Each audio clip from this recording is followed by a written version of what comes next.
back out in the garage at it again, seeing what we can't get done.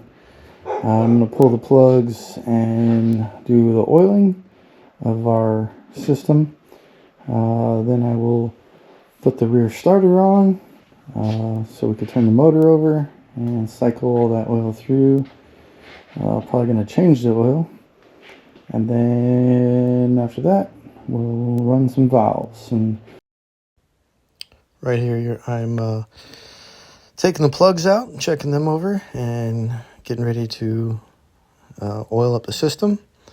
I'm over there getting everything ready, starting to take the hoses off, and then I will go ahead and run the mystery oil through them, draining the fuel out first, and then run the mystery oil through them and get them ready and prepped for the next time that we fire it. So make sure that we do a good job of maintaining our fuel system. It's very important. Here's my regulator.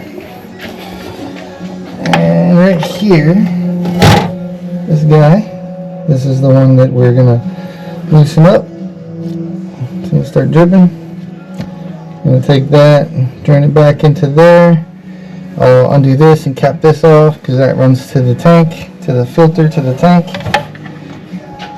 And that's pretty much, that's it. It's pretty simple. I can turn the motor over.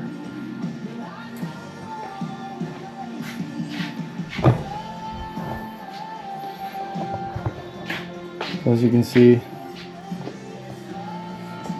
put that one back on, put the line to the carb on, and that'll stay off until we're ready to go again. I'll get it all assembled, and then the fuel line back here, that's the from the regulator back for the overflow, and that's pretty much how she sits. That's it, not too crazy. We'll go ahead and change the oil, and then I think I'm going to go ahead and take the radiator off and clean it too. Probably don't need to, but it's about a good time to do it. Been 2 races since I've done it, so it might be a little excessive, but when you're running the other motors, the 360s or 410s, I'm sure they do it just about every time. So I don't know if it's necessary as much with these, but with my screen on the front, we're really good at keeping most of the mud out, and so it doesn't need it as much. But that's pretty much it. That's how a little bit of a maintenance deal goes. I'll turn the fuel line back off, make sure I remember that. And that's it. Pretty simple. All right, here we go. Got the this is the gear right here, the Brute starter. We already got the gear off of the rear end. There you go, gears in the box, draining out. There's the cover. It's gonna slip on. It actually goes over the top one there, and then you can put the car in gear from inside. Put the rear end in gear, and then use the starter to turn the motor over. It's pretty cool. I'll show you when it's finished. Alright, there you go. It's installed just like that.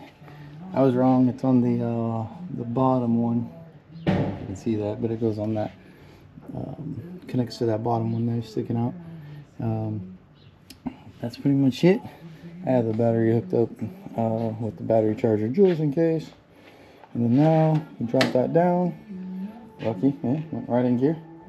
And now we can turn it, and it will turn the motor over and be able to pump some of that mystery oil out of the cylinders. Make sure you pull this off. Make sure everything's clear around there. Don't want to leave that in there. Suck that right down the intake. That'll suck. But yeah, and oh, gotta hook it up. My fault.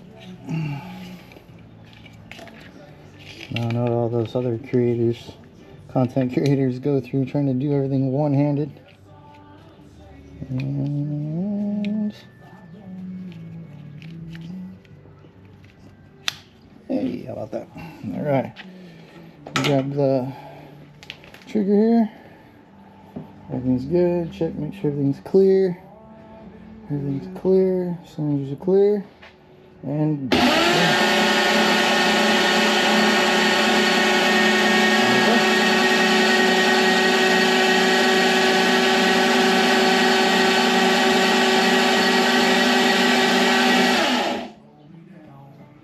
that's it. Simple as that.